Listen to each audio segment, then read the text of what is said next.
Muy buenas tardes a todos los presentes. Quien le habla y le saluda es el profesor Carlos Cernaque, y en esta oportunidad vamos a hablar de la sociedad colonial, ¿no? Historia del Perú. A ver, ¿qué pasó exactamente con nuestros indígenas? ¿No? Vinieron los españoles y nos organizaron, pero ¿cómo se organizaron esas sociedades exactamente? En el Perú colonial confluyeron distintos grupos humanos, ¿no? Principalmente los indígenas. ¿No? Los indígenas estaban por todos lados, por así decirlo, descendientes de la cultura incaica, a eso me refiero. ¿No? Y también los europeos, y los europeos vinieron con sus propiedades humanas, ¿no? Porque en ese entonces se le consideraba de esa manera. Estamos hablando de 1500 y tantos, se consideraban que los africanos, ¿no? Los africanodescendientes eran propiedades porque habían nacido para servir, porque así lo decían sus creencias, porque así decían los estudios científicos inclusive. Decían de que las personas, los africanos, disculpen, tenían un cerebro mucho más pequeño, no podían alcanzar la inteligencia de los europeos. ¿No? Entonces, las relaciones entre esos grupos raciales fue jerárquica, pues el sistema colonial daba a los españoles un estatus superior sobre los demás. ¿No? A pesar de esas diferencias, existió un fuerte mestizaje racial y cultural que dio origen a las castas. ¿No? Ahora, hay que tener en consideración que en este caso la sociedad española sí podía mezclarse, o sí se mezclaba, había un mestizaje racial y cultural, ¿no? Lo cual no hacían los ingleses. Los ingleses no se mezclaban, no habían cruces raciales, ¿no? Los aniquilaban, los mataban, los desplazaban, ¿no? Inclusive hasta hace poco se los ponía en campos de concentración a, a educarlos, por así decirlo, donde le quitaban todas sus creencias. Eso no estamos hablando del año 1500, estamos hablando de hace aproximadamente 40 años, donde se cerró el último de esos colegios. No, entonces si tú vas, digamos, a las colonias inglesas, Estados Unidos, Canadá, tú los observas blancos, de ojos azules, ¿no? ¿Por qué no hay indígenas allá? ¿No? ¿Por qué? Por la misma situación que te estoy mencionando. Los españoles sí se podían mezclar, ¿no? Pero los ingleses no, ¿no? Es una de las principales motivos por el cual podemos tener esas diferencias de castas, ¿no? Entonces, se desarrollaron en diferentes tipos de repúblicas, por así decirlo, ¿no? Entonces, dentro de esas repúblicas se encontraban la de los españoles, ¿no? La República de los Españoles estuvo conformada por hidalgos y los nobles, llegados al Perú durante el proceso de conquista, ¿no? Por su participación y valor en las luchas con los naturales, con los indígenas, obtuvieron cargos administrativos y títulos de nobleza, ¿no? Cabe notar que muchos de ellos, hombres, tenían la ilusión de regresar a España y ser reconocidos como nobles, pero en muchos de los casos no pudo llegar a ser, ¿no? Fueron nobles, pero solamente dentro de esta colonia. Otra forma de obtener poder y prestigio fue con la compra de cargos públicos, ¿no? En ese entonces se hizo común la compra de cargos sin importar si es que el comprador era idóneo para el cargo o no. Es posible que esta política de compras haya sido fruto del crecimiento de la burocracia estatal, ¿no? Por así decirlo, quiero un cargo dentro del Estado, caramba, lo compro, ¿no? ¿Tienes los requisitos? A eso no lo sé, pero tienes el dinero, ¿no? Se sabe que cuando el virrey venía de España, llegaba con un séquito de consejeros y personas que rápidamente se instalaban en los mejores cargos administrativos. Sin embargo, con el correr de los años, los criollos también lograron ocupar altos cargos administrativos, ¿no? Sin embargo, el único cargo que nunca pudieron obtener los criollos era fue el cargo del virrey, ¿no? El resto tuvo más de un español, ¿no? De un español americano, por así decirlo, ¿no? En su dirección. ¿Y quiénes eran los criollos, ¿no? Viene la siguiente república, ¿no? Los criollos eran llamados los hijos de los españoles nacidos en América. En un inicio la corona no tuvo política definida, ¿no?, frente a ese sector de la población, que cada año se hacía más y más grande. Sin embargo, la corona sabía que era posible que surgieran en ellos sentimientos anticoloniales, pues ellos habían nacido en América, ¿no? Y por lo tanto América era su patria, ¿no? Y no España, ¿no?, que se encontraba lejos de ellos y que probablemente nunca la llegaran a ver. En esta condición estuvieron prohibidos de ejercer cargos públicos, pero en realidad los llegaron a ocupar, ¿no?, como ya estaba mencionando, ¿no? Sin embargo, en el siglo XVII y XVIII, la corona casi no se sintió en los virreinatos americanos, ¿no? La independencia económica hizo que los criollos pudieron tener más libertades, ¿no?, por lo que varios de ellos amasaron grandes fortunas, inclusive en el campo, ¿no? Los criollos se redujeron drásticamente, ¿no? Eh, Muchas criollas llegaron a tener velos negros, ¿no?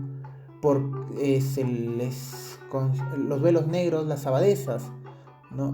Entonces, a ver, hay que tener en consideración que en este tipo de república, ¿no?, los criollos, disculpan, llegaron a obtener un gran poder. Inclusive ellos fueron los que jerarquizaron las grandes revoluciones, ¿no? Las grandes revoluciones dentro de el virreinato, ¿no? Más que nada por los abusos que se cometían contra ellos, ¿no? Porque no les daban libertades por ese mismo miedo, por ese mismo temor a que ellos pudieron tener el poder suficiente para erradicar todo el sistema colonial, que en realidad, al negarle tantos beneficios, fue lo que crearon, ¿no? Crearon un sistema anticolonial en ellos, un pensamiento independentista. Por último tenemos la República de Indios y Negros, ¿no? Si es que estamos hablando de los indígenas, tenemos que tener en consideración que en la República de los Indios se dividieron en dos grupos, ¿no?, los indios nobles y los indios del común, ¿no? Los indígenas nobles, es decir, todos los descendientes de la élite cusqueña y de las panacas reales, fueron también nobles reconocidos, ¿no? Aquellos indígenas descendientes de las grandes tribus costeñas y andinas. Se había instaurado el virreinato. En esta condición los nobles no fue aceptada por los españoles, ¿no? Pues los conquistadores creían que en estos indígenas podrían encabezar alzamientos y revoluciones, ¿no?, tal como surgió con los incas de Vilcabamba. Sin embargo, ya en el siglo XVII los curacas nobles fueron reconocidos y aceptados, ¿no? Inclusive muchos de ellos tuvieron comercio directo, ¿no?, porque ellos tenían acceso a las tierras y las chacras, ¿no?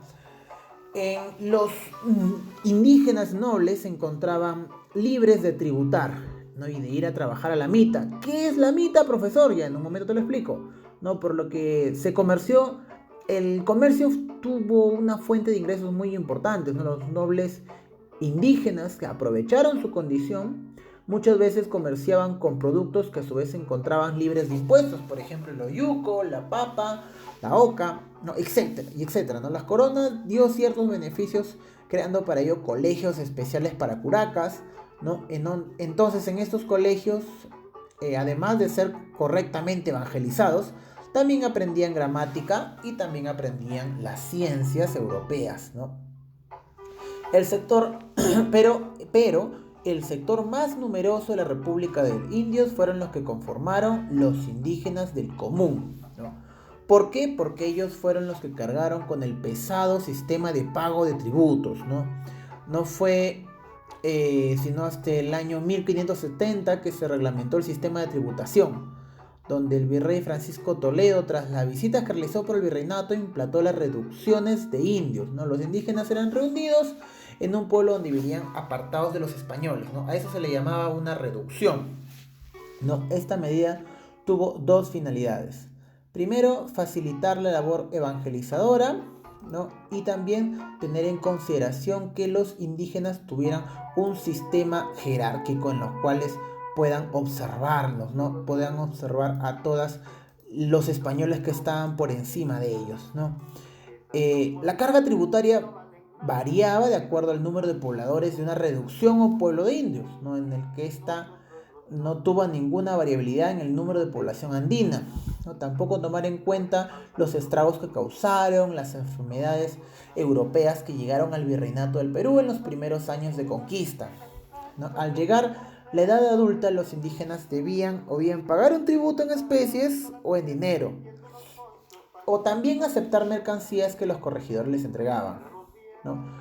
Es como una especie de crédito forzoso. O por último, pagar su tributo a través de la mita minera. Ante esta crítica situación, muchos indígenas preferían huir de las reducciones, ¿no? Y llegar en el mejor de los casos a una hacienda donde siempre faltaba mano de obra, ¿no? Por así decirlo, en trabajar la chacra de un español. Y por último tenemos a los negros, ¿no? Los esclavos, ¿no? Los primeros esclavos negros que llegaron al Perú lo hicieron en compañía de sus amos. Generalmente los amos eran personas muy acaudaladas que poseían, y escuchen bien, se les llamaban piezas de ébano, ¿no? Eran parte de sus propiedades personales, pues estaba por demás aceptado que los negros eran seres humanos, pero que habían sido creados para servir. A mediados del siglo XVI la ley tipificaba que los esclavos negros eran bienes, y eran bienes obedientes, ¿no? Desde los primeros años de la conquista, la población negra aumentó rápidamente y fueron desde un inicio enviados a las plantaciones de haciendas costeras. También se pensó que podrían servir en las minas de Potosí o Huancavelica. Sin embargo, su manutención era sumamente costosa si se comparaba con el económico que lo económico que resultaba tener a los indígenas, ¿no? Cuyo número era muy superior en los Andes, ¿no? Lima fue una de las sociedades con mayor cantidad de población negra, ¿no? En el virreinato del Perú. Inclusive su número llegó a equiparar e incluso a sobrepasar el de los españoles, ¿no? A ver, hay que tener en consideración que en esta sociedad existían, eh, existían diferentes tipos de castas, ¿no? Y esas castas, o por así decir, estos cruces raciales, se obtenían en base a qué. Un mestizo era obtenido por el cruce de un español y un indígena. Eh, También tenemos el mulato, que era el cruce entre un español y negro, ¿no? Tenemos en corazón un cholo, que era el cruce entre un mestizo y un indígena. También tenemos en consideración un chino, que era un mulato y un indígena. Un sambo, que era el cruce entre un negro y un mulato, ¿no? Y así damos por finalizada la clase de la organización o la sociedad colonial. Muchísimas gracias por su atención.